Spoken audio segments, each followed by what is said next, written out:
These are some things that they tell us not to do in our teacher training that I do all the time on purpose. First of all, they said we shouldn't say shh to get our kids quiet. They said we should only be giving strong verbal commands. Shushing them is the most effective way to get them quiet. And it's kind of like a car horn where you can do all different tones of it. Like you can do a quick like shh, or you can do like a shh.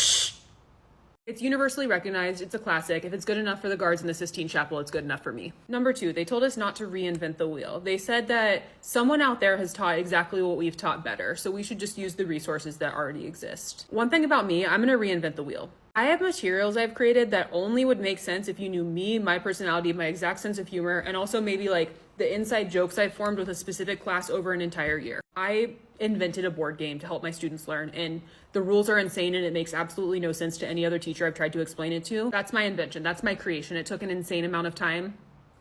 Worth it. Number 3, they said we shouldn't rely on extrinsic motivators like bribing kids with candy to get them to do things because that's killing their intrinsic motivation. Okay, see, at this point, I feel like they just didn't want us to have any fun or joy in our classroom because I love a good old incentive. We're going to do this today. If we do it well, on Friday, we're getting donuts. Who doesn't love that? I love to see my students happy when they've done something well and I can give them an actual reward for it. I really don't feel like doing something like that every once in a while is like Pavlovian conditioning them to only perform for treats. They're humans, not dogs, so their brain wiring is like more advanced than that. Number 4, they said don't repeat yourself. Give a direction one time, and then if they're not doing it, you follow through with consequences.